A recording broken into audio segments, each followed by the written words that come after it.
Yeah, Jason Wygant here from RacerX. Well, we gave Daniel Blair and his Main Event Moto podcast all summer to screw up being a part of the RacerX podcast network, and maybe they did. I just never listened to the show. I mean, I don't know why you are.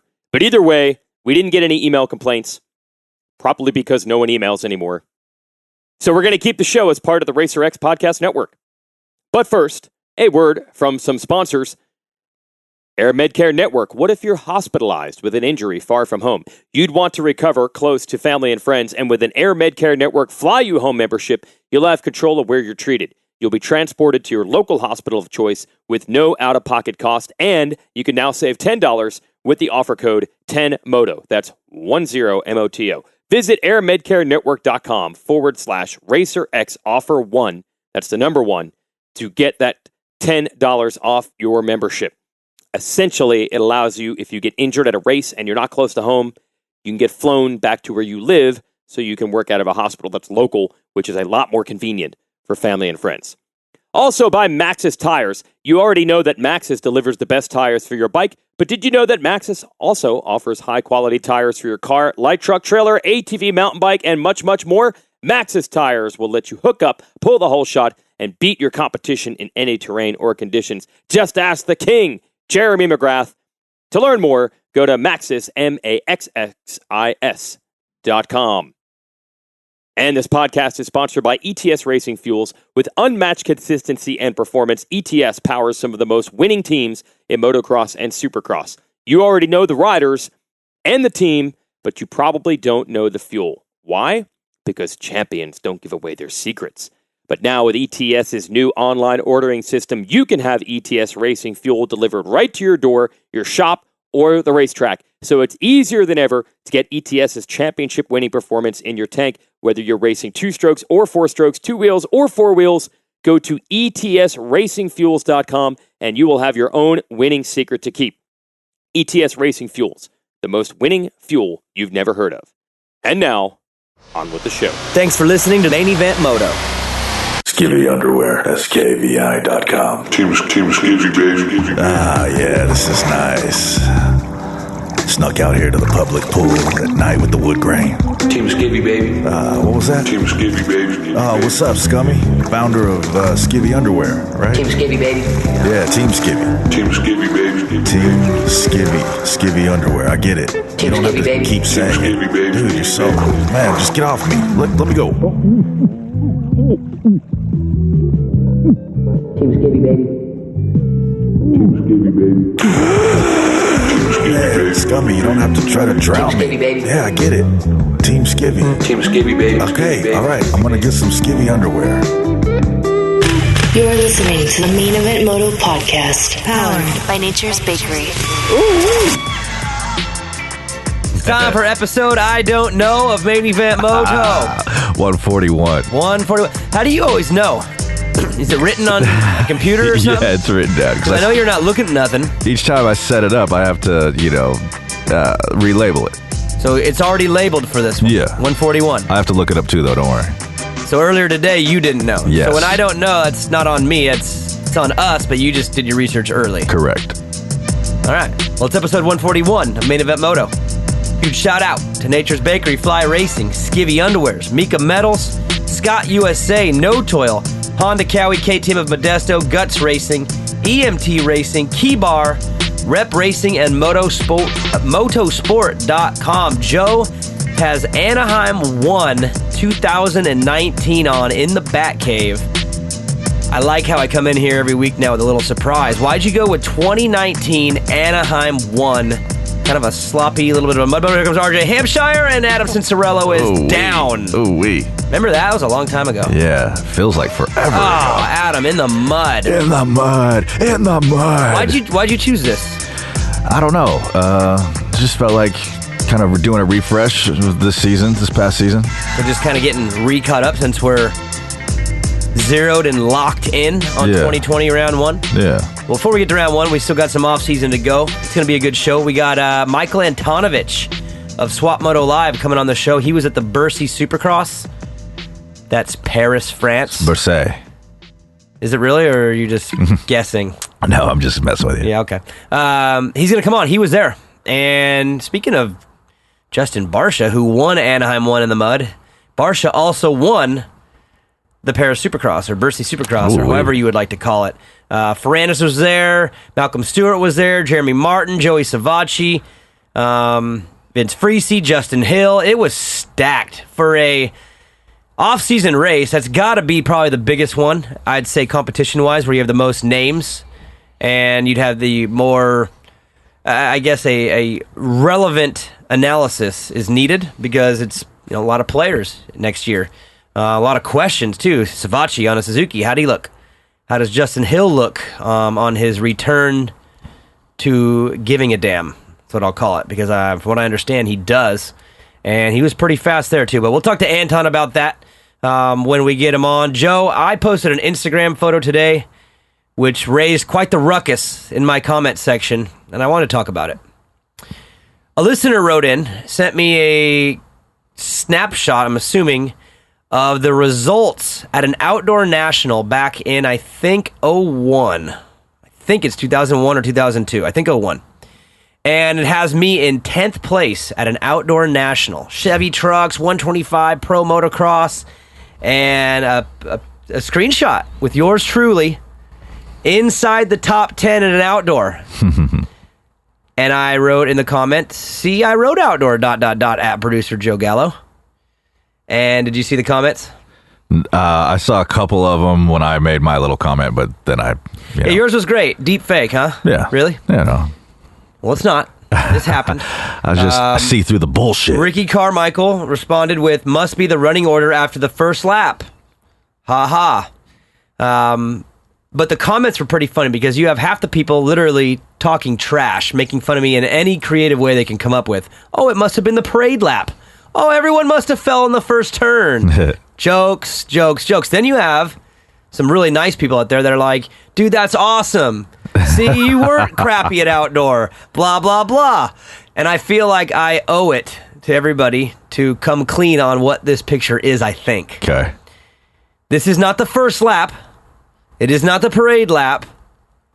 But let's just be clear, I did not finish inside the top 10 when the checkered flag flew. Oh, boy. Now, I will go back further in time. When I say I was a bad outdoor rider, it's because later on, as I got older, the outdoor skills really diminished because I didn't want to deal with ruts. My body was messed up. I didn't want to put my leg out in corners. I just didn't like it. And that's from multiple decades of not really liking outdoor. But in my early part of my career, I did race outdoor like everyone else who came up through the amateur ranks and was a kid who wanted to be a pro. I did race outdoor. I was never very good at it. I never got points in an outdoor national moto, but I qualified for a lot of them. When I was 16 years old, I was racing a 252-stroke Honda and making all the nationals. So it wasn't that bad. But this race in particular is maybe the best and the worst of my outdoor career. There's some big names on that scoreboard right Yeah, there. what do we got here? We got leaderboard. Brock Sellards, Larry Ward. And the fact that I even raced with Larry Ward is cool. Dude, when I was 8 years old and raced the Anaheim Supercross on a 50, he was a rookie in the 250 class in Anaheim with Bradshaw, Matasevich. All that. So when I'm a little kid on a 50, he's racing Supercross, and I think he won one that year. I think he won Seattle 1990. And I'm here racing this guy, even though I don't know how damn old he was at this time, but he was riding a Yamaha 254 stroke. This is the early 4-stroke days. But anyways, yeah, Sellards, Ward, Pastrana, Mike Brown, Ernesto Fonseca, Roderick Thane, Grant Langston, Nathan Ramsey, Ivan Tedesco, and me in the top 10. Atta boy. Now, here's a story on this picture. It was the best and worst outdoor moment of my career.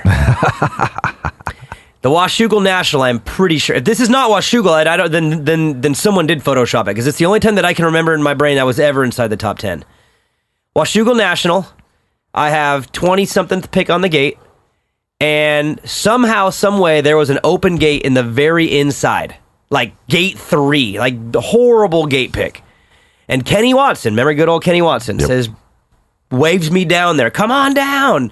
And he's my buddy at the time. I get down there, and there's a gate in the inside. And I'm like, dude, this is way inside. He's like, bro, you could top 5 start from here easy. No problem. And by the way, this picture's wrong. It says I'm on a Honda. I was on a Yamaha. I was on a Yamaha 250. 4-stroke. Gate goes down, Joe. Top 5 start. 5th, to be exact. Where I ran for multiple laps in the top 5. Probably 5 or 6 laps. 5 or 6 laps. Nice, buddy. Yeah. I mean, dude, smooth track, nice weather, no bumps, 250 4-stroke. May have been a 265 4-stroke. I don't know. Can't remember which year I did that on, but the likelihood is pretty high. Hey-o. It was a cheater bike, whatever. Especially back then, too, when it was already a cheater bike to be on a 4-stroke 250. Throw a big bore in one of those suckers. Anyways, this photo, I think, is taken right around the halfway point, because right around the halfway point is when I'm on about 10th, and I hit the anchor and finished 24th. Damn. And I never fell. Okay? Yeah, and I never fell. So you can see that this would be the highest and lowest moment It's a heavy of anchor, my Daddy. outdoor career. It's a heavy, heavy anchor. And unfortunately for me, it was more of a mental anchor than physical. I don't even think I felt tired. I think I just got overwhelmed by being up there. And I wanted to make sure that there was at least a screenshot that I could use later on the podcast. Right. That's all I really cared about at Right, that time. 20 years later. How long can I stay up here to get this screenshot? So again, the best and worst moment of my outdoor career all in one photo. So for those of you who were nice, I appreciate it. For those of you who were talking shit, you're a lot closer to accurate than the people that were being nice. And LOL, joke's on me. Anyways, Anton just gave me the text. He's good to go. We'll go to a break. We'll come back. We'll talk Paris Supercross. We got listener questions from 2 weeks ago. A quick update on that. This show was supposed to be a week ago. I got sick and got the flu.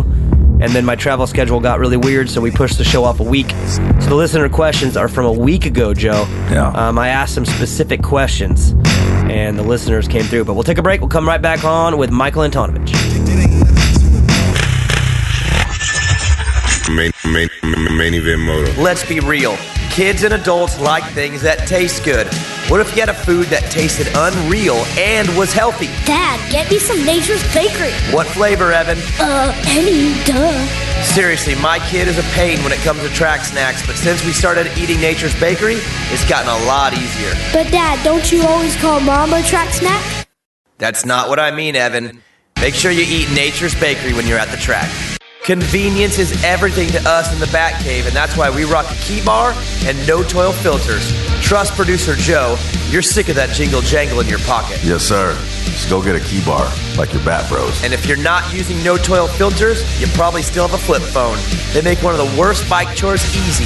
Throw the filter in the wash machine with your ladies' panties, and they'll never be cleaner. Get with the program and get a key bar and switch to no toil. Pay attention, Motoheads. I'm a picky SOB, especially when it comes to products on my son's bike. That's why we run Mika bars, sprockets and chains, and a gut seat cover, and it's not even negotiable. Look, if you care about quality and performance on your bike, you'll be running Mika metals and gut seats and covers. And if you don't, you're a what, Evan? A noob like Uncle Vincent. Main Event Moto Podcast.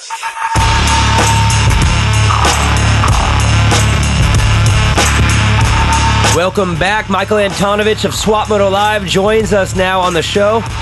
Anton, how we doing, Anton? It's good. It's good. How's it going out there? It's going great out here in California, where you're not from.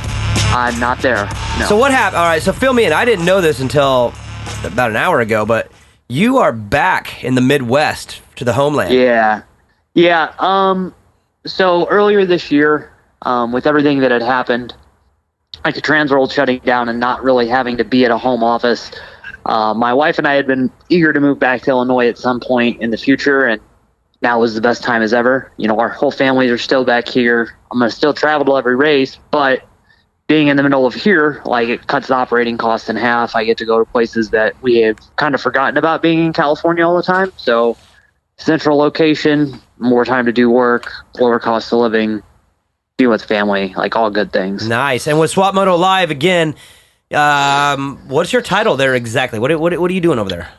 I'm editor. Like, Don is editor-in-chief, so then I'm like the web editor, but then I'm also like a social media guy, so I post all of the social stuff, do all the analytics, help do advertising campaigns, coordinate with advertisers, help the sales guys like close deals. You just kind of do everything when it's a 4-employee staff. Nice. And then again, that means you don't have to be in SoCal, in a SoCal office. I'm assuming he's got that area covered.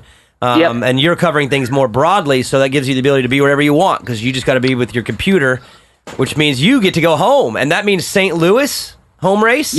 Yep. So 25 minutes from my front door to the front door at the Dome at the America Center in St. Louis. The front door of the St. Louis Dome, that's a tough spot. That's a sketchy place to be. That is not a fun place to be after right now. Yeah. You don't want to be there after 5 o'clock. Yeah, I watched someone have this is a long time ago, and I was a privateer traveling around, but I watched one of the half-size rigs. You know, the ones that were like not a semi-truck, but they were kind of like a big... Like the Fun Mover? Yeah, but it was like bigger than the Fun Mover, like the next step up. Yeah. I forget the team, but I remember watching a couple guys hop in and rip the stereo right out of that sucker, right in broad daylight with all the semi-trucks parking, and it happened within like 1 minute, and I watched the whole thing, and I was like, oh my God. It's like... Oh, they got off easy. Come on now. No, they just walked right in, ripped it out, walked right out in front of everyone, and I was like, wow, all right. Yeah, I mean, that's just a day crime. We've had multiple cars stolen from our family dealership. Oh my God! All right, so this I'm talking small scale. So it's ezy. Yeah, that's just like an initiation crime. Oh, that's just like, hey, welcome. Yeah, that's not even. That's before they even let you try to do the initiation. That's the initiation into the initiation. They just want to prove that's one to keep on the radar. All right. Well, hey, Paris Supercross was now a little over a week ago. We didn't have a chance to cover it. I know you were there, and in my opinion, this has got to be the biggest off-season race other than, I'd say, Monster Cup. And Straight Rhythm has a lot of big names too, but if you're talking actual racing, I mean, this is the big one in the off-season internationally. The amount of riders that were there specifically, a lot of intrigue in this race, and Justin Barcia gets the win. My question for someone who was there is, how'd that happen? How did he get the win? What'd he do? He was the most consistent guy on the first night, and that was the key to it, because he had so many points by the end of the first night, then probably double point score of everybody else, that he just basically had to survive Sunday and get through without an issue. So like, pressure was off of him. Right. Like, he got through. Sunday night was just like, hey, I just need to show up. And he raced for good positions and stuff like that, and showed that he has some fight in him. But it was just a lot of like, yeah, I just got to get through it. So you could tell that he wasn't swinging for the fences the second day, had it in control, and just put himself in the right position to get that overall. But how did he look? There's a lot of talk about him starting over with his bike again for the second or third time now. I know that I talked to him at Monster Cup, and he seemed fired up. He said that he had spent a lot of time getting the bike ready. He was motivated. Monster Cup did not look like it went very well. But for the most part, a race like this where you got to put it all together, he did. How did he look? Does he look racy and good to go, or did he just capitalize on other people's mistakes? I mean, how solid was he? Okay, so on the Monster Cup thing, he was still on the Yamaha race spec Supercross setup there. So still like the super powerful engine. And that was kind of against his will. Did not want to do it, but just did it because Yamaha wanted to try one more thing. So it doesn't go well, and I guess that was the breaking point for the negotiations between him and Yamaha to allow him to ride a stock bike. So that was kind of the thing there. Like, hey, look, we just went and did this bad on the high horsepower engine that you guys are trying to put out. Let me try what you think is going to work at an event, and we'll see how this goes. Paris is a good opportunity to do that because, you have to ship a bike over there. Like Honda in the past and Yamaha in the past even have shipped whole race bikes, and you have to build a bike so far ahead of time, spend a ton of money to get it there, make sure nothing gets messed up or damaged in the transit, and then have it all come back. It's hard enough as it is just to travel with the suspension and everything. Like, that's a liability when you have to wheel suspension through the airport, but to ship a whole race bike, just a couple $100,000 of a product, and then all the transport fees and stuff, it's just not feasible. Okay. So Yamaha is just like, hey, race the stock bike there, take suspension, take the components that you feel you need, but don't go too crazy. and just race the stock bike there. So that's how he got that. So he gets the bike from Yamaha Europe. They bolt Supercross suspension and the other like necessary chassis parts on there, and that's what he raced. Wow. So that's kind of how that whole deal comes together there. So lucky for as him, far as, good timing even for him that it was a race that this theory or this idea would work anyway. So it's like it's a good opportunity. I mean, you're not going to get that probably at Monster Cup, like you said. The timing worked out for him. Mm-hmm. Especially because at Monster Cup they had just hired some new people to come in house and be the engine builder or be, dyno technician, or not dyno, but like chassis tech and stuff like that. So this is the chance to be like, hey, no, really, like not to say I don't need these guys, but I can show you that what I'm trying to do will work with what we have, and we don't have to get too crazy and spend a bunch of time chasing setup. I can just like perfect myself. Right. So as far as his riding goes, he rides it like it's a 250. And that's badass. Well, that's what he wants. To do. That's what he wants to do. And I read somewhere that he said something along the lines of, I've tried to change the way I ride. It ain't happening. Can't do it. It ain't going to happen. So why don't you build the bike for me? And you know what my answer to that is? Good. Like if he's the rider, and if that's the way you want to ride, and you're gonna ride it out that way, then build a bike that works. And let's be clear too, he will not be on a bone stock bike at Anaheim. He will ride. I mean, we're talking bone to the bone stock. There's simple. It'll be pretty close if he could get it there. I think he would do the necessary stuff. Right, but I mean, there's simple things that you can do with the mapping and ignition and everything to just move things exactly where you want it. Yeah. But the point he's trying to make is, I don't need 1,000 horsepower. It's a freaking Yamaha 450. I want to ride and scream the piss out of this thing, and I can't do that on a fire-breathing Dragon, so let me have a slower bike. And that's where I agree with him. If he wants to make a bike molded around him so he can ride the way that he feels will bring him the most success, then sweet. But, I mean, it's on him, and I applaud it, and only time will tell if it works. You know what I mean? Mm-hmm. And he's going to try it again at Geneva, but Geneva's even tighter. Yeah, it's even smaller. Than Paris is. So that'll probably even work out in his favor there because it's not such a heavy bike with so much power to like lug through those tight turns and those soft ruts. Right. So yeah, this is a good chance for him. He's going to do all of his preseason testing, or almost all of it, in California, just to be with the team and show them, hey, this is what we have going on. So you see that I'm putting in the work, because I think he said it was second or third. He has to be top 3 overall in the 2020 Supercross Championship, and that gets an automatic extension at Yamaha for his contract. So he knows he really wants to like make this happen. So this year matters. This year matters a lot because, when Justin was at the end of the JGR deal and we're like, hey, is this it? Is this the end of it? Is he going to leave? And it was pretty close to that. He'll tell anybody right now, like, yeah, I was probably going to quit then. It was no fun. That Jacksonville GP was terrible. And he was pretty close to going to Europe, or was pondering it then. Yeah. And it didn't come together. Getting that Yamaha ride when Davey got hurt really helped him. And he even told me, back to the bike thing, like, when I had that bike and I started at Yamaha, it was the most stock bike that I've had in my entire time here, and I did my best on it. So it's like, okay, there is some credence to what he's saying. Yes.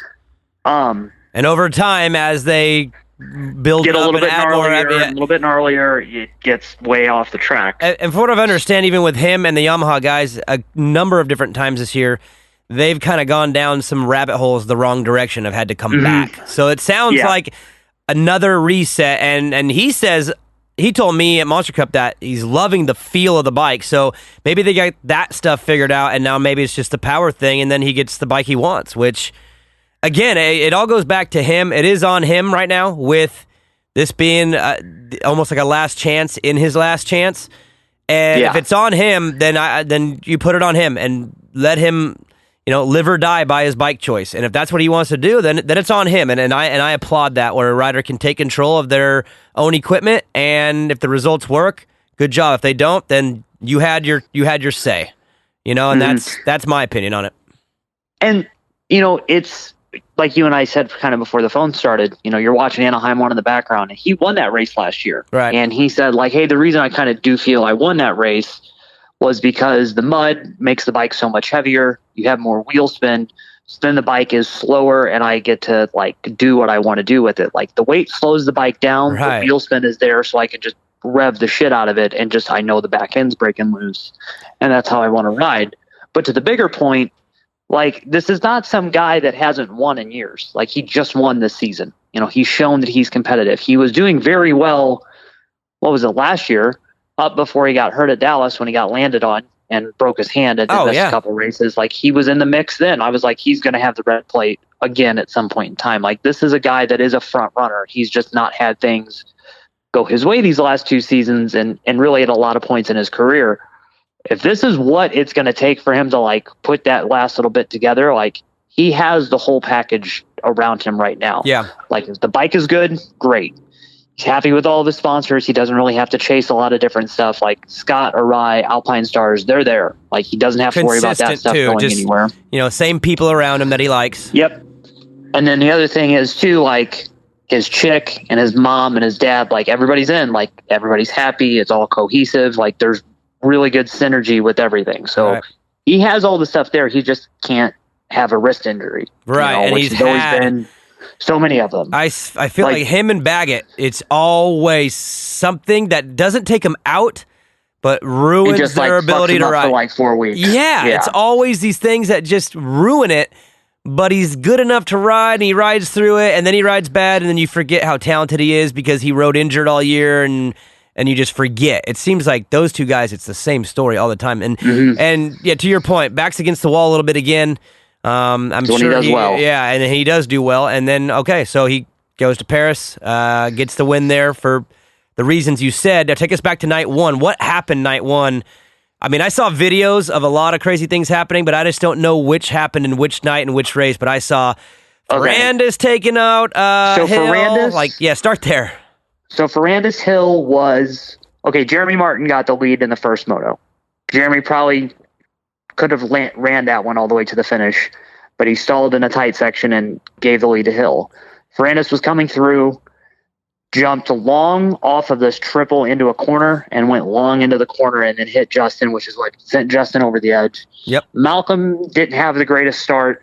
Barsha actually in that moto had a terrible start. He rounded the first turn in like dead last, and he passed up to 6th in the first straightaway or something. Like, he passed a ton of guys in the first rhythm. So Justin races himself into position where it's a good start to the night. Fernandez has a good start to the night. Malcolm does okay. Freeze and Savachi did okay too. But then the chaos really starts for everybody else in the second moto because Fernandez and Savachi tangle a little bit. Fernandez gets caught up. Malcolm went down in the first moto, so that was his problem. Freeze like leads laps, but then kind of slips back to third, which is typical. Like, just everything kind of happened for Barsha just to be like, oh, everybody else is having chaos around me. Well, I'll just run to the front. And then he did win a moto outright, so that was the big thing too. Like, winning the big third moto, like, cinched the night. Like, okay, he went 3-2-1, got consistent, aced it. So that's how he Took built care up of for business. it. Took care of business, did everything, and then the next night is when everybody else kind of does better. Savachi had some crashes, but J Mart wins a race. Hill's in the mix, Freeze is in the mix. They spend the most of the night battling themselves. And then Fernandez just didn't really get to make it happen the same way because Martin wins the first moto, Malcolm wins the last 2 to clinch the night out. So Fernandez really wasn't there the same way, and Barsh is just like, okay, yeah, you guys race in front of me. I'm just going to do what I got to do and make passes when I need to.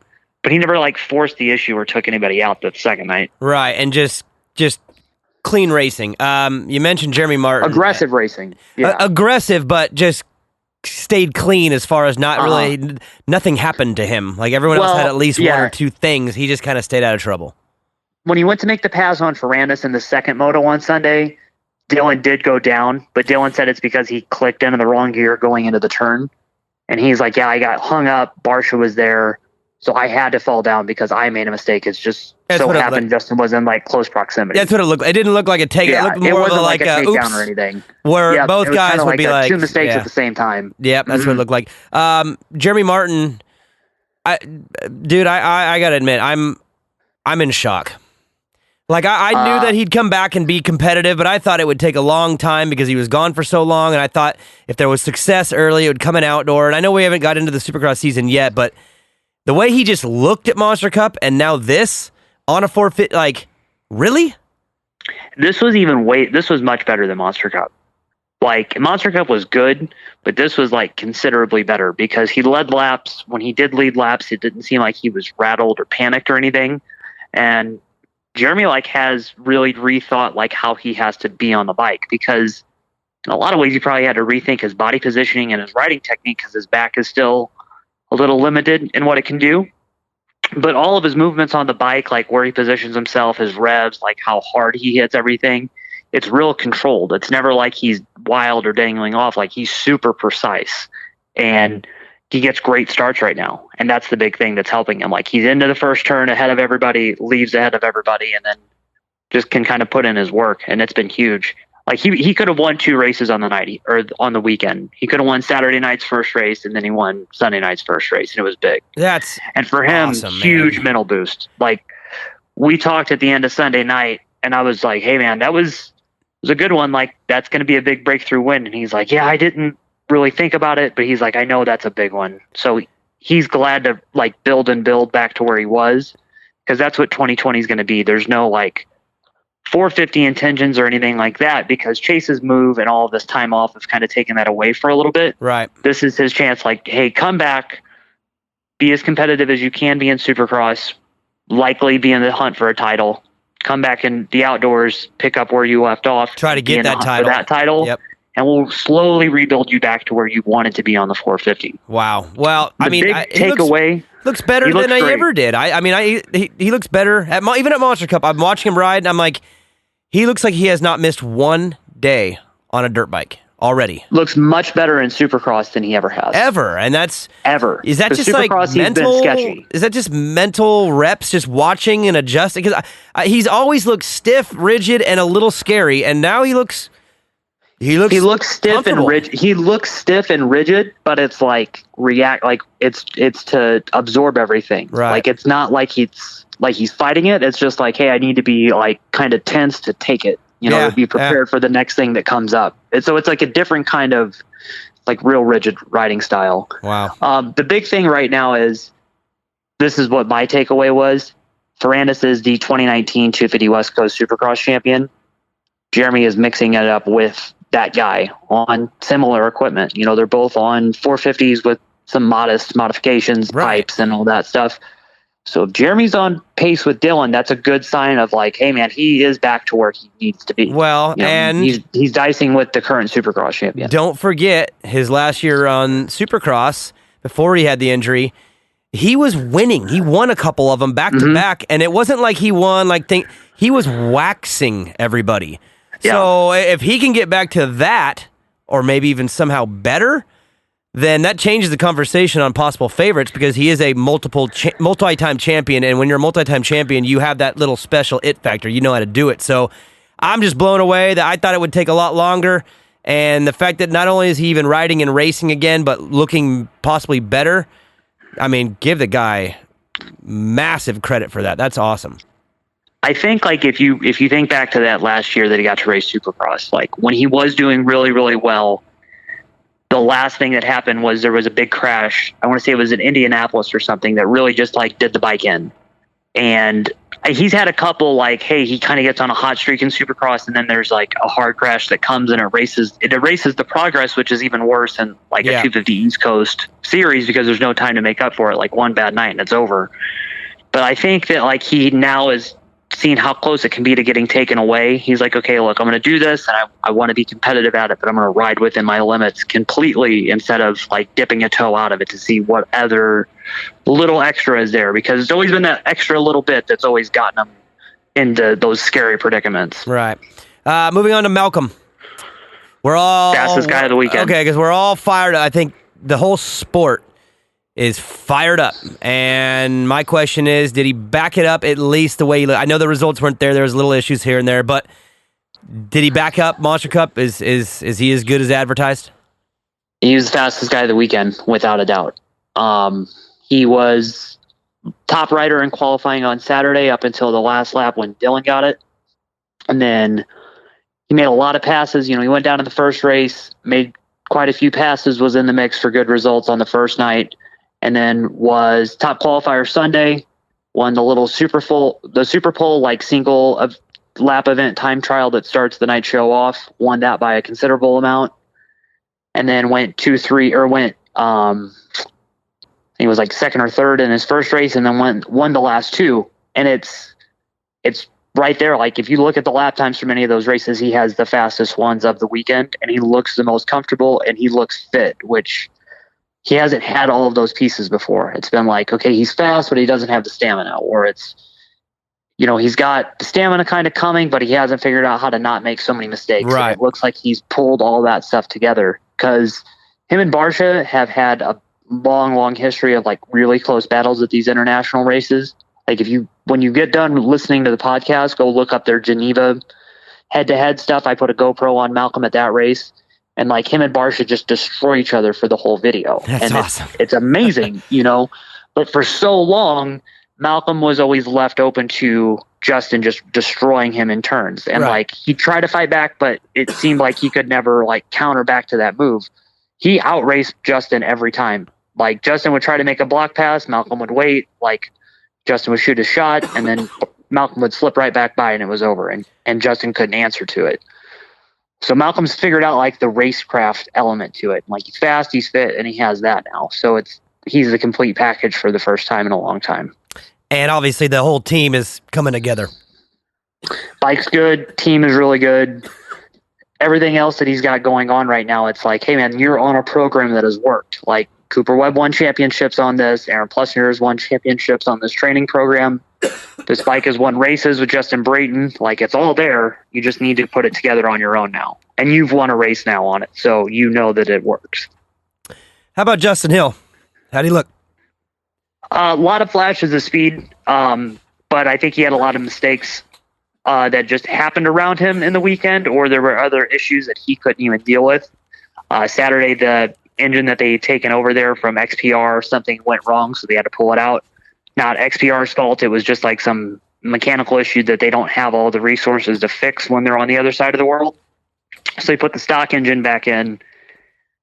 Justin was fast strider in Super Pole that night on a stock bike that he had barely any time on. So that's a pretty big statement of like how quick he is and how he can adapt to everything. And he was in line to win that first race until Fernandez got him. So him losing that by such a bad thing to go from first to all the way at the end of the running order, like, kind of killed his momentum for the rest of the weekend. He was in the mix and he was spicy for like front of the field finishes, and he looked good, but he's still trying to get into the flow of everything. He's coming off a big shoulder injury. He's getting his fitness back. This was his first race with the team. Him and Freese diced it up, and Freese has been a top 3, top 5, top 7 guy lately. So if Justin is dicing it up with him, that's a good sign of like, hey, he's there. He just needs to knock the rough edges off.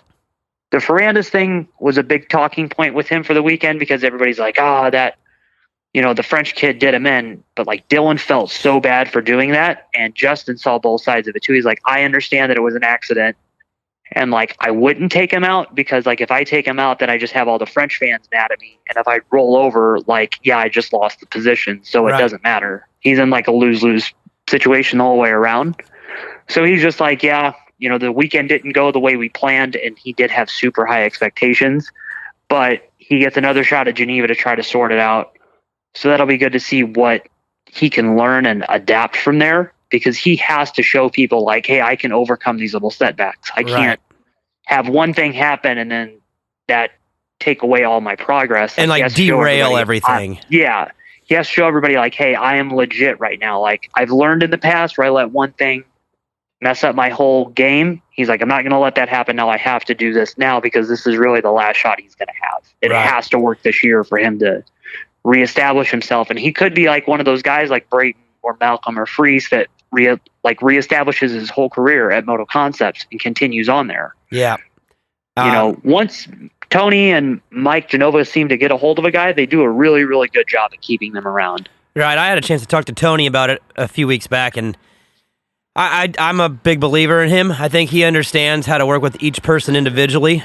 He even told me that. He's like, growing up and having Mike and Jeff as my 2 kids, I had to learn that people are different and people respond differently. And I think he's kind of learning that you've got Malcolm, you've got Vince, you've got Brayton. I mean, those 3 guys are completely different human beings. So with that diversity, why can't I have Justin Hill and figure out a way to make that guy work? And I believe he will, because I think Tony is so overly motivated to he's competitive, and I think that he looks at Hill as a chance to prove what he can do. Even look what we can do with this guy and his talent and clean it up. And I think that it's the perfect landing spot for him. For Hill, if he wants to have a chance to clean this thing up, his image, his career, everything, it might be the only place where I think it could work right now. Or he needs someone like that with him every day to get him back. And then once you get back, then then you're in a different spot. But right now where he's at, I feel like it's a match made in heaven. Tony's big trait is that he sees a lot of potential, maybe where other people don't. Like Brayton, I think a lot of people had maybe written Brayton off when he was at his end of the BTO KTM team there, and he was just kind of over it too. So he needed that good reset to get back into it. A lot of people, for whatever reason, just haven't taken the chance on Malcolm that he kind of rightly has proven that he deserved. But Tony and Mike saw that, did what they needed to do, brought him in. They did the same thing with Freese. I mean, Freese has been around a long time. He's a long time member of that team. He even left it and then came back and has done really well under it. And Vince is finally becoming that rider that he always thought he could be. So, Tony sees something going on with a guy, and he understands hey, there can be something there. We can work with it to them as long as they want to do it too. And he's been lucky to have guys that all want to work and rebuild their careers there or get themselves to the next tier. And so I think Justin could do really, really well there. It is on him now, though, to show everybody hey, I'm legit. I'm serious at doing this. Whatever happened in the past happened, but I'm going to grow from that. Right. And it would be great to see him come to be what he thought he could have been that first year on the 450. Yeah, talent wise, it's no question he has it. Is everything else right? And I think he's in a position where we'll get that answer pretty quick. Last question for you, Savachi, JGR, Suzuki. They announced it pretty much while it was going on. Was it after practice or something? Because I saw a video where he said he had no deal, and then an hour later he was signing or something. But what's the word on that? And then how did he look first ride on that JGR Suzuki? Okay, so with Joey, the plan has always been, because when you sign up to do these off-season Supercross races, you have to commit to it fairly well ahead of time. It's a lot of money on the line. All these events have to put all the marketing around these guys. So Joey commits to him. He's without a team. He'd been working with JGR, and J-Bone had told him, hey, even if we don't have a deal done with Suzuki because of all that's been going on the will we, won't we have support deal, we'll make sure that you have a bike, a mechanic, and the things you need for those 3 races that you've committed to, which would be Paris, New Zealand, and Australia. So they have everything ready, and they're but you are going to be on our team in 2020. So if you don't have a factory done contract by then, we're still going to take you to those 3 races and support you. So they went to those races with that in mind.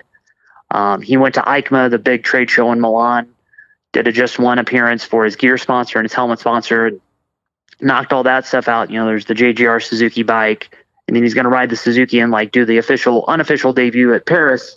But all the while, Suzuki and JGR is trying to close the deal with his agent, Lucas Myrtle. So right before Friday's shakedown ride, which is a 5-lap demo for each guy just to make sure that they felt super comfortable on these borrowed bikes.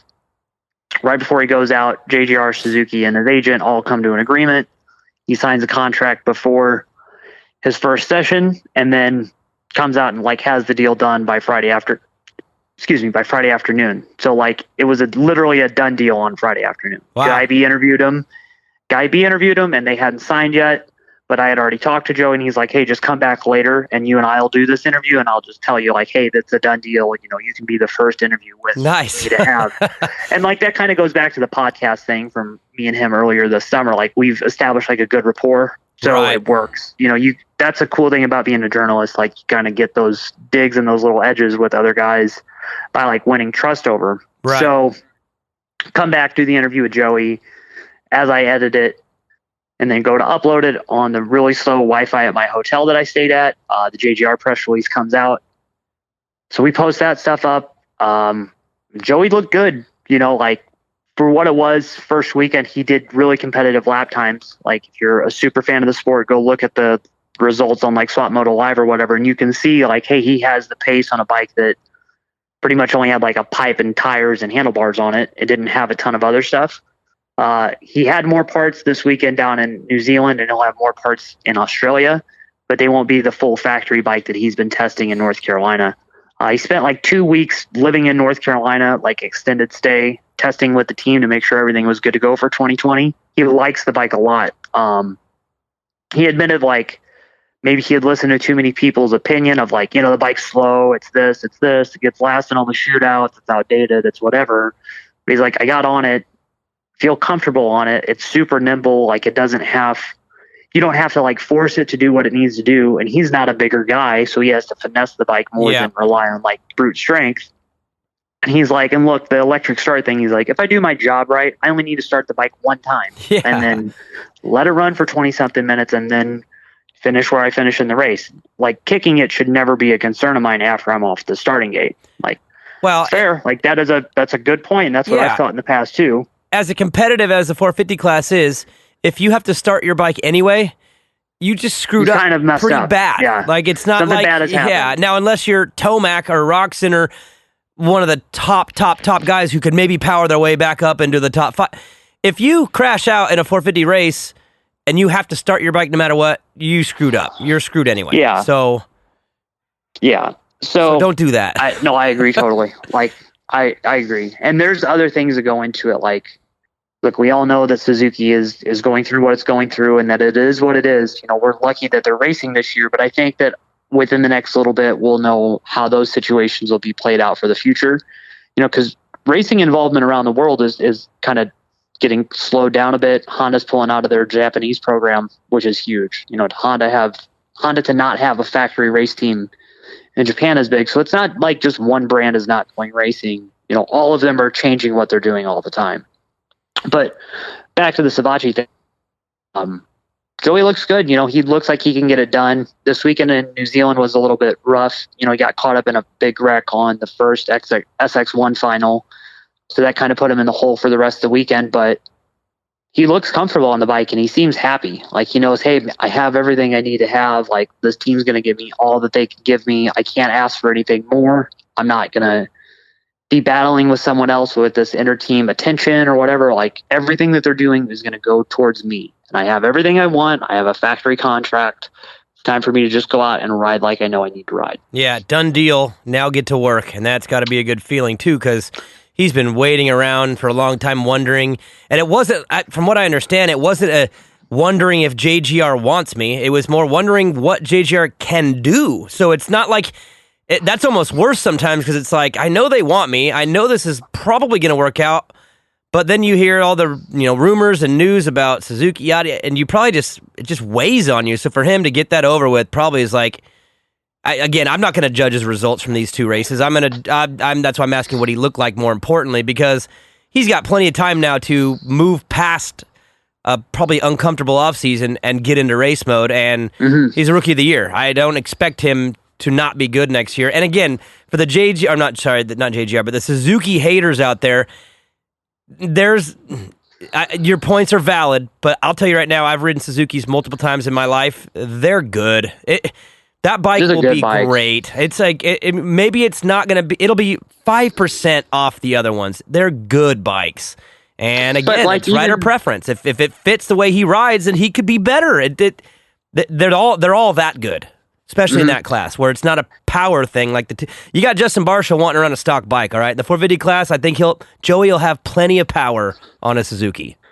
Yeah. I mean, go back like to his 250 career. You can see that there were times on the 250, which is, a much slower bike. He's running competitive lap times with the 450 guys. It's not a big, like the big dick displacement thing really doesn't matter in Supercross ever. Like the fastest lap times will come from the 250 class on occasion. That happened a bunch of times last year. We would joke about it on Race Day Live. We would laugh and make bets on if this week Adam is going to be the fastest guy. So again, power-wise won't be the problem. It's more about comfort, and I'm with you. And I think he'll be fine. I think that like he sees all the stuff that's going on, and he has like a good little like crew around him. Like J-Bone and all those guys will give it their full, and everybody that's at JGR, it's people that are dedicated to it. They've seen everything that's happened around them with other employees leaving and all that stuff, and they've stuck through it. Like, hey, I want to be here. Renee is going to be his mechanic. Renee is a great mechanic. So that's a good thing. It's Stu's mechanic, a guy that's of championship winning caliber is going to be spinning the wrenches for you on a team that's won a bunch of races, on a bike that's won championships. Your mentor is Ricky Carmichael, and he rides the same bike. It's like you have everything working in your favor to make this go well. Yeah, I agree. I think it's good for him. Before I let you go, what's next for you guys podcast-wise? What do you got coming up? Anything? Well, podcast-wise, I think I have one tomorrow. But then the bigger thing is I'm going to Australia on Sunday. Oh, so I'll nice. go down to the AusX Open. Just booked the ticket today. How much was Go down that? and see that. It's not too bad, actually. I didn't book Over it, $2 somebody grand? else did. Over $2 grand? No. Really? No, under. Booked it a week ahead of time and flying out of St. Louis. And yeah, tickets from St. Louis are cheap. Like, it's weird. Wow, that's crazy. So yeah, Jacob good Hayes flights too. just got home today, and he said that he doesn't wish those long flights upon any man. He says they're fine. You get through them, but he said, man, you get about halfway through, and you're like, what? Halfway? He said it was pretty brutal. But then again, he has a hurt shoulder, so it's not the most comfortable 15-hour flight or whatever. So, and you have a lot on he's coming back with a lot more on his mind than I have. Oh yeah, you don't even know, bro. Like, you have no idea. It's a tough time right now. So then, and like, this is, there are so many guys next year that have the chance to make things happen. It sucks that they're coming into it a little bit beaten up, but this is going to be where those guys can look at the positive sides of these setbacks and really show the industry like what they're worth. Prove to themselves like, hey man, I might not be at 100%, but I gave it my all every single time. Well, and just quickly on Hayes, that's kind of the point right now, is he's going to be starting way behind. Last year, he started out great in Supercross, had an injury, and it all kind of went the other way. And we talked about how, look, it's going to be a lot harder in the beginning, but if you can start somewhere and end somewhere else and almost reverse order this thing, your timing is going to be a lot better than it was last year when you had 3 teams wanting to sign you at Daytona and then ended up with nothing because you got hurt. So maybe we go the other way this year and you prove that you can bounce back from something and you get strong right when it matters the most. So yeah, and then same thing, 450 class, there are 3 or 4 guys that we talked about that have their backs against the wall for their careers.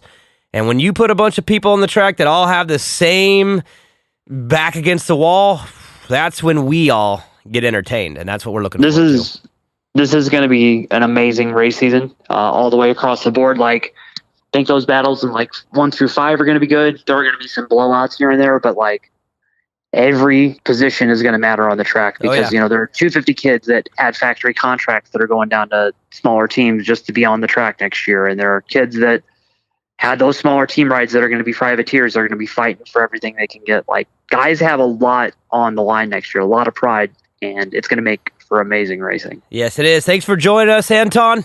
And no worries, safe buddy. trip in Australia. Have a good time and eat some Outback while you're there. I don't do that. I'm vegetarian. No, well, they don't have Outback there anyway. It was I'm not getting the Fosters. I'm not doing all that. Come on now. All right, have We'll a go good real time. local. Have a good time. All right. And are you coming to Anaheim then, or? Oh yeah, every race next year. Every race. All right. Well, I'll see you day 1. See you day 1. Later, bro. buddy.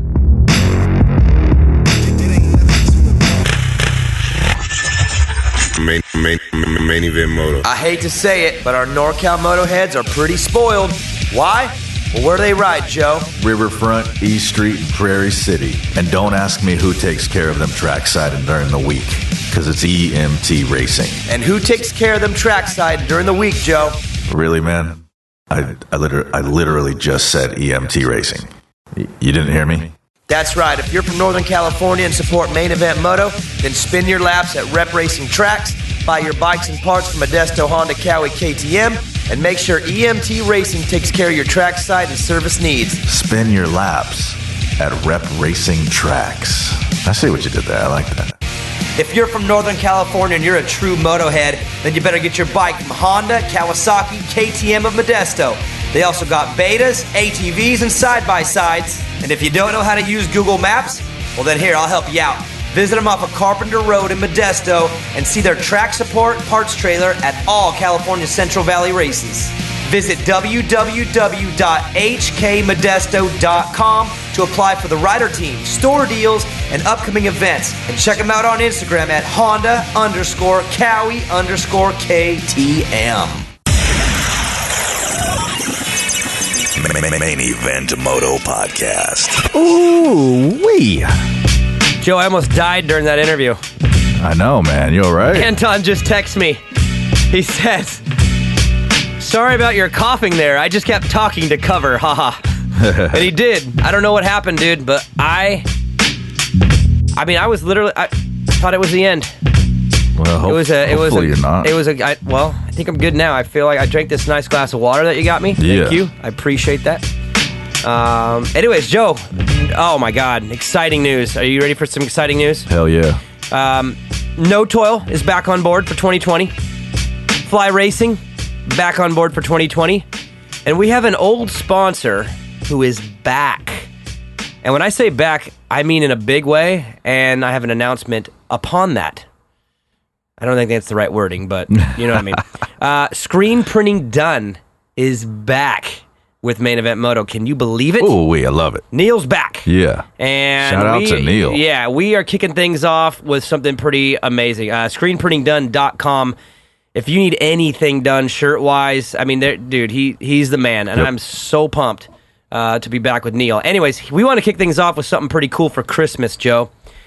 Neil designed up 2 sweatshirts, Main Event Moto sweatshirts. One is a zip-up hoodie, and then one is just your standard, the pull-over hoodie, you know, with the little pockets in the front. You put your hands in, whatever. We have both for sale on the website, maineventmoto.com, and we're going to run it just like we did our T-shirt we did earlier in the year. Pre-sale only. These will not be available after they are unavailable. I think December 10th is going to be the cutoff date. And they are going off the site December 10th. That way we can shut it down, have them made, and you can have them by Christmas. So go to maineventmoto.com, go to the store, and check out the 2 sweatshirts. And I think one is $35 and one is $40, and both have free shipping. I'm stoked for these hoodies, dude. Dude, they're I've been wanting sick. this for a long time. You don't get one. So, damn it. Yeah. It's all right, though, man. My chick wants one, too. I'll get her one. But it's cool because Neil, he decided, he kind of executive decisioned me and said, dude, just do 2 different designs. We were just going to do one sweatshirt, you know, whatever. And he's like, do 2. Do a hoodie, the zip up, and then do the regular one so people have an option. And I said, hey, you're the one printing them. So if that's what you want to do, that's what we'll do. So they're both up on the site, and we appreciate if you get those. It helps us out a lot. And, of course, you get to look cool and pull chicks. And, I mean, so many what chicks. else is there really in life other than being cool and pulling chicks? Yeah. And there's a secret pocket on it to hide your drugs. Yeah. Is there? Did you and Neil negotiate that separately? Hell yeah, brother. All right. Well, we have that too. I didn't know, but we have that too. Yeah. So also a quick announcement. We actually are going to have, looks like anywhere between 1 and 3 openings for new sponsors for 2020. We have a couple sponsors that are out for different reasons. All good reasons, just out for next year. And we have a couple spots open. So if you know anybody or believe that your company would be a good fit with Main Event Moto, we might have some opportunities. It's not a promise, though. I have to make sure that, you know, we have to go through some things first and make sure it's a good fit. But if you're interested, you can email us or just DM us on Instagram, Main Event Moto Instagram. You can just DM me or Joe, and we'll chit-chat about some possibilities for 2020.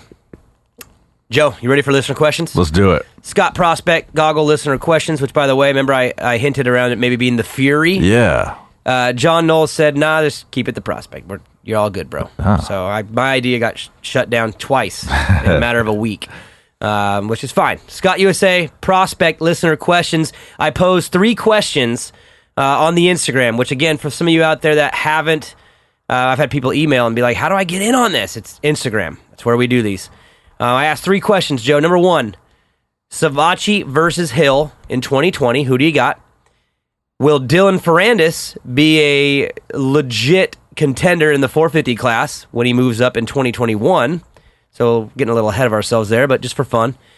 And then my next one was Roczen versus Tomac, the big rivalry that's never been because of odd-timed injuries. Which one of these 2 has a better shot at winning the Supercross title in 2020? Neither have it. You can make a case for both of them. And I wanted to know what y'all thought. So we'll burn through these, close out the show. And these are your Scott Prospect listener questions. Here we go. Brand Dubbin _DBM says, you guys okay?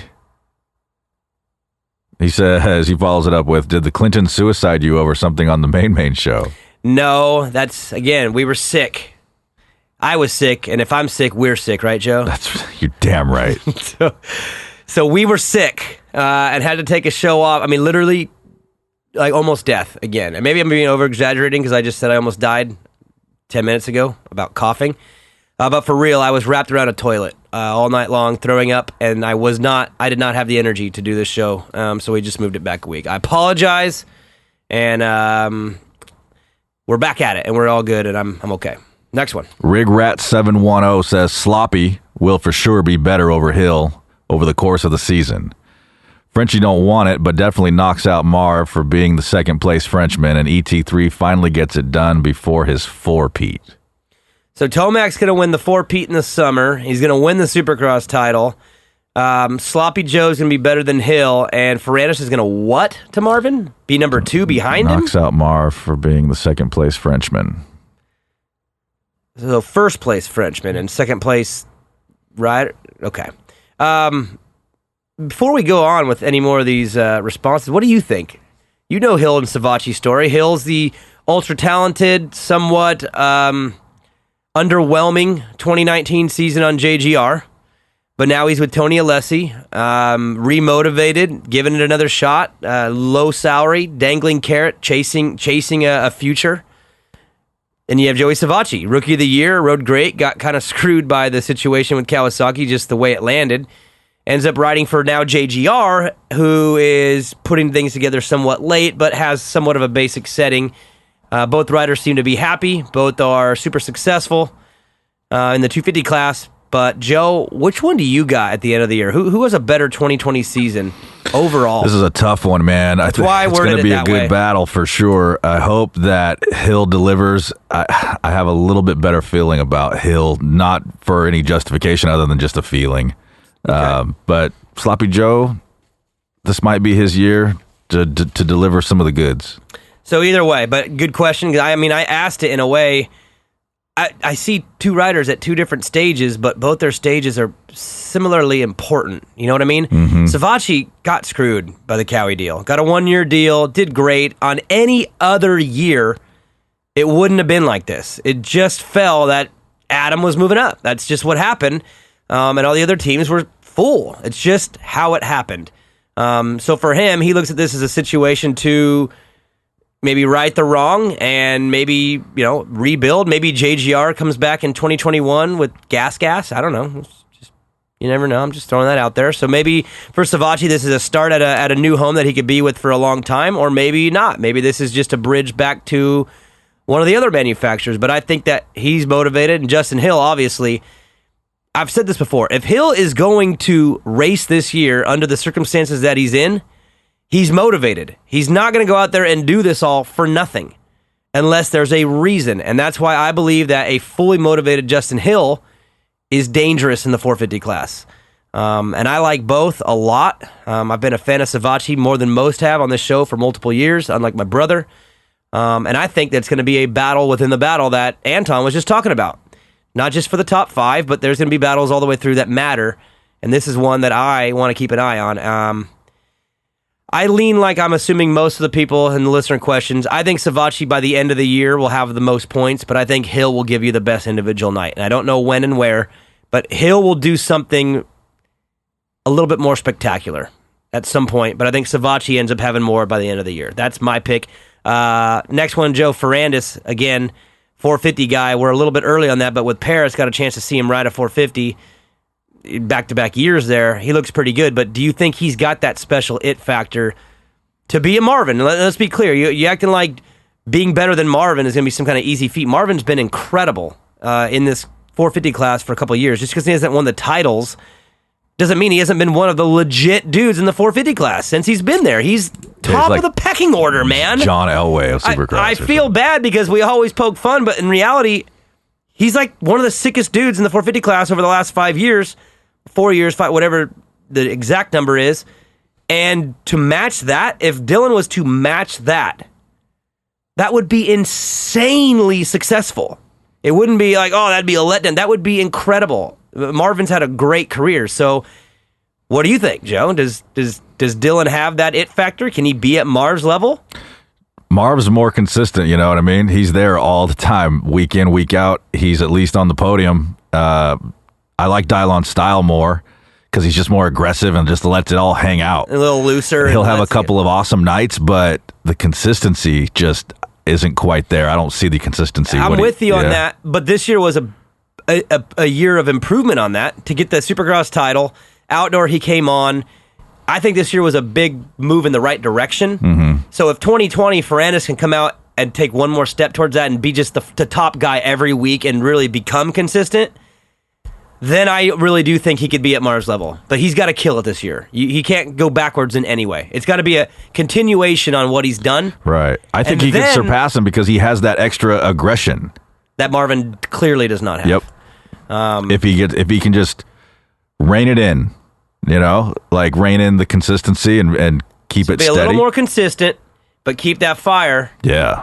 Then I do too. But for me, 2020 will tell me if Fernandez has big league capabilities and not just 250 capabilities. Mm-hmm. He's got to go out this year and be the man indoor and outdoor. And if he does that, then dude, I'm all in on him. And the last one, Rox and Tomac, if you had to pick between the two, I'm not allowing you to pick Webb or Anderson or Cincerello or Marvin. Between those two, which one's got a better shot at it? The guy who's won more Supercrosses than anyone in the last 3 years, or the one who hasn't won one in like 3 years, but is without question, I mean, Roxon's one of the most polished riders we have in the sport in general. Who it depends on how you want to slice it up. Who ends up better at the end of the year? If you're going to go with, we were just talking about how much we like consistency, so you would go with ET3. Because he gets more points? But, if you want to get emotional about it, I like Kenny. And I'd like to see him do something big, come back and win a championship after all of the just devastating defeats that he's faced. I think it'd be... physically. Again, I don't want to go steer outside the sport, but it would be a very big moment for the sport. It'd be a huge story. But I'd like to see either one of them. I don't have any skin in the game. I like Anton. I just want to see an incredible season. It makes our jobs more fun here. It makes my job on television that much more interesting and easy. It's easy to deliver content when there's unlimited content. You know what I mean? And when your job is to report from the floor, I want crazy stuff all year long. All right. So anyways, all right, let's go through these the rest of these now that you have our opinions. Oh, by the way, I say Roxon. He's actually my pick for 2020 to win the title. Ooh. I've been on that for a while now, and I'm all in on it. And Roxon, just real quick, what makes you lean that way over Tomac? Because the first 6 rounds last year, I saw a guy who had everything together except for a win, and for whatever reason, the sickness, the loss at Arlington to Webb in devastating fashion, whatever it was that caused him to steer off, he made it over a third of the way through the season with the red plate. And I think we're just 1 year further removed from the injury. He's 1 year stronger. He's 1 year more comfortable in the Honda. He 1 year with more data, knowing what's right and what's wrong to be there. And I just think that he's overall got the most pieces of the puzzle. Someone's got to put it all the way together. All these guys have missing pieces. They all have their flaws. I think overall, he has the least amount of flaws. And I think he's going to actually be somewhat annoyingly really good next year. And he might even steal a little bit of the fire out of this thing. I think he's going to be one step better than everybody most of the time. And that's why I think Roxon wins the title. He's my pick. Unless something happens from now till Anaheim 1, injury-wise or something weird, he's my pick, and I'm not changing. All right, let's go back to listener questions. Papa Wheelie 381, Savachi because Hill loses interest halfway through the season. Dylon will be Marvin level good, and I'm giving K-Rock 50% chance of taking the title and Tomac a 100% chance of doing some squirrely shit that takes him out of the championship. 100% chance. That's what you call a guarantee. Yeah. And he says Hill will lose interest. Anton said when things don't go right, things kind of seem to fall apart. So maybe there's a point to that. Maybe halfway through, if things aren't going right, he loses interest. But I think Hill is going to be, if anything, really, really spicy early in the season, especially on those West Coast tracks. And then, the Dylan debate it's a good one. It's just pretty much how you feel based on what you know. So, next one. Lewis Dodgson says, love the show, boys. Joey will prevail only because Hill will crash out before Daytona. Yep, Dylon will be solid on a 450, just maybe not a Yamaha. Roxon also, what are your thoughts on Barsha saying he started over and has been riding a stock bike, at least the motor, he says in parentheses, and has never felt better on the Yamaha? Well, we talked about that with Anton. I think it's awesome. I think that's how you need to do things when your back's against the wall. You take control and say, this is how I want it. And I really, really believe, and I'm coming from experience, my only experience on a factory team, I could tell you it's not great when they tell you what you want. All right? Believe me, it was one of the most frustrating times of my entire life being told what I wanted when they would not allow me to run what I wanted. And so for Barsha to somehow get his way, I'm all on the rider's side when it comes to bike set. Whatever the rider says, it's on them. That way they can reap the rewards if it works, and they can face the consequences when it doesn't. There's no excuses. It's on the rider, and if Barsha wants it that way, that's how it should be, in my opinion. What else did he say? He says he'll crash out by Daytona. He'll crash out by Daytona. All right. Dylon will be solid on a 450, just maybe not a Yamaha. I can agree with that. And again, I'm going to plant this seed right now with no information, no conversations, whatever. But I have a suspect feeling that Dylan Fernandez will be on KTM in 2021. Just throwing it out there. You heard it here first if it happens. If it doesn't happen, I don't want anyone to say anything. If it happens, I want all the credit. Is that fair? Absolutely. It's not, but that's how it's going to be. But just watch. Fernandez, KTM, 2021. It's all on the rider, bro. If it works, you get all the praise and glory. That's right. If it doesn't, then you blame. Suffer the consequences. And I blame Joe. All right, next one. GTA Muscle Hill will have a better single result, but Savachi will do better in the series overall. That's my guy. Who's that? GTA Muscle. Gift card him. That's exactly what I said.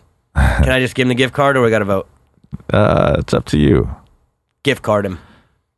When you agree with Daniel, you get stuff. That's how it works. He also says Fernandez will be a beast on the 450. Tomac wins next 2 Supercross titles and retires. Take the gift card away. I don't agree with that. That could happen, though. I mean, Tomac, if he just cleaned it up, he's the fastest pure speed guy.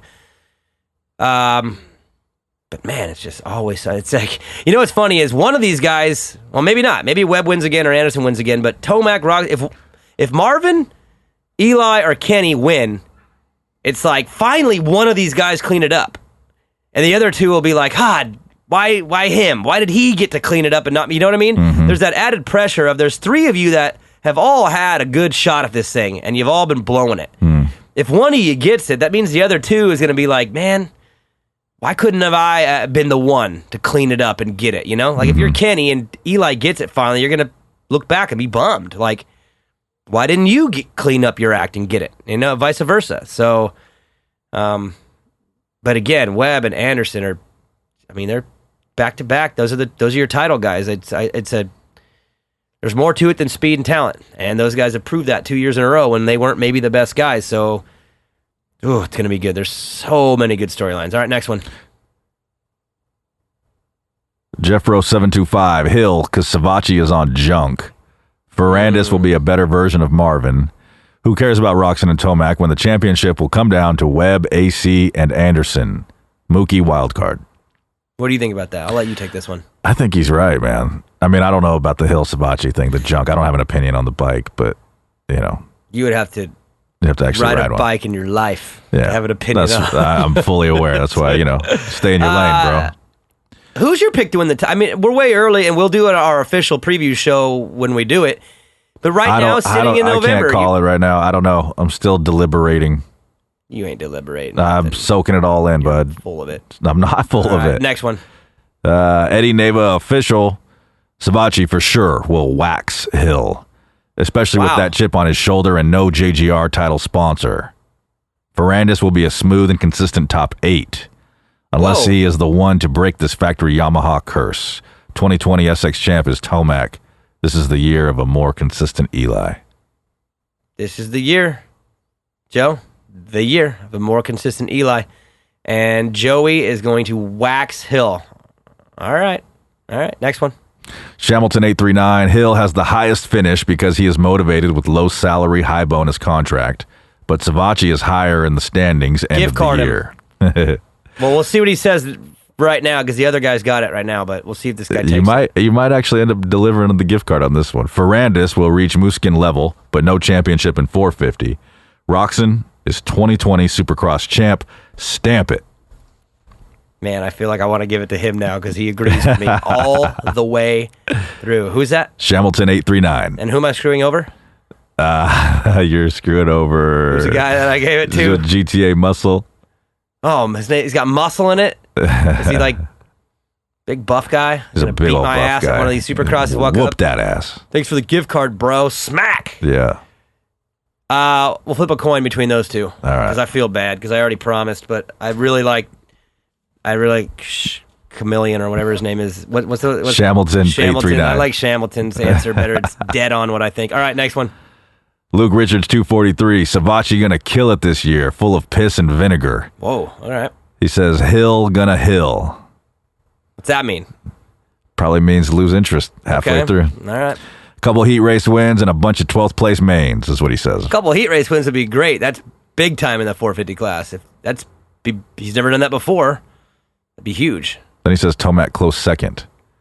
Anderson 2020 Supercross Anderson, champ. so he's got Ombre coming back. Yeah. All right, next one. D. Risk Crawl. What up, boys? Can't wait for the season to start! Exclamation point. If Hill pulls his finger out next season, he will rip. I want K-Rock 2020 Supercross champ. Have a good one, lads. I like that answer, too. That's pretty funny. Pulls his finger out, huh?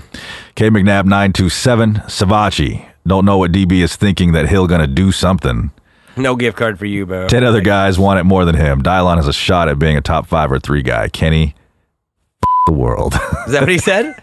I think isn't that what FTW means? FTW is for the win. Oh, for the win. Yeah. I'm pretty sure FTW is for the win, Joe. Sorry, bud. All right, next one. Where I come from, it means something different. All right, next one. Marco Borello. Wouldn't it be something if Savachi came out and dominated 2020? Justin Hill is a bust. Fernandez will be great on 450. Tomac versus Roxon, no idea, but will be great to watch. Pretty standard there. All right. Nobody's really given Fernandez like all the love. We must not have many French listeners. I think that's pretty standard, though. I don't know. I haven't checked the analytics since we joined Racer X. I'm sure that they have a bigger French audience than we originally had, so I wonder how we're doing there, Joe. Can you look into that? Yeah, we will definitely check that out. Before, just have them hit us up. Any listeners, hit us up on Main Event Moto Instagram. but just as a reminder, before we went to Racer X, our French listenership was right at like 4. Yeah, but they were diehard, though. They were dedicated. They didn't like Marvin either. All right, next one. Drin _828 Hill by 4 positions overall. Wow, that's specific. All right. Too many crepes keep Fernandez from being top dog. There's one of ours. All right, next one. Tomac clapping cheek all season. Wow. Yeah. Like that, huh? All right, next one. Sticks. He says, Hill is on a good bike and good team. He will destroy Savachi. Destroy, huh? Whoa. Fernandez will do well coming into 450 class when a few top riders will retire. Roxon and Tomac will battle all year. Whoever stays healthy wins.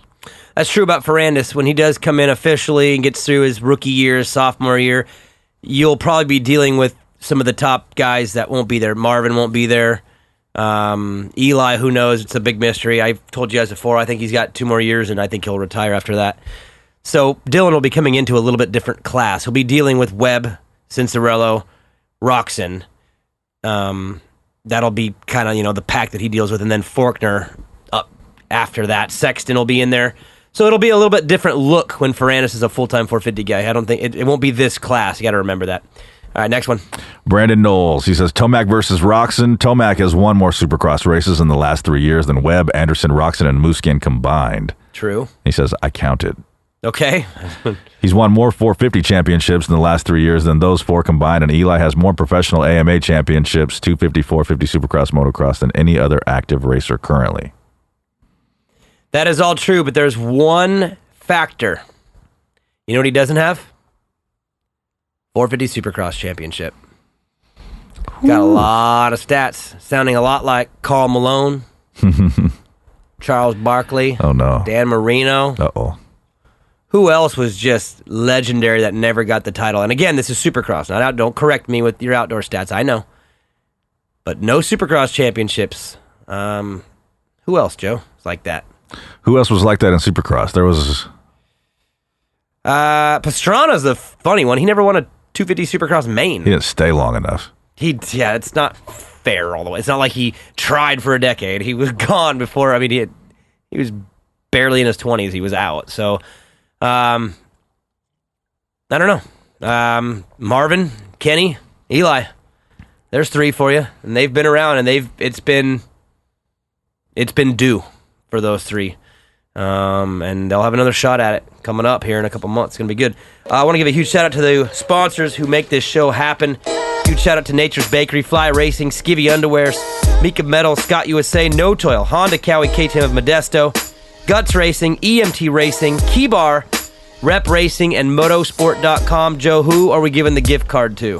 I think it's got to be... I feel like I promised it out to the first guy, but I feel like I agree with the second guy better, so... So heads is Muscle Man, tails is Shamilton? Yes, and this is just the coin, dude. If this doesn't work out for you, Muscles, don't come up to me and be mad at Joe over this. It's heads. So it's Muscle Man anyway? Yep. All right, so Muscle Man 27.5, what's his name? Hang on, let me go back and find it here. There's some good chips, bro. GTA Muscle. GTA Muscle, you're the winner of the Motosport.com gift card, $250. Woo! Episode 141 is coming to a close. Anton, thanks for coming on. Joe, thanks as usual. And to all our sponsors, thank you guys so much. Get a sweatshirt, and we'll see y'all next week. Later.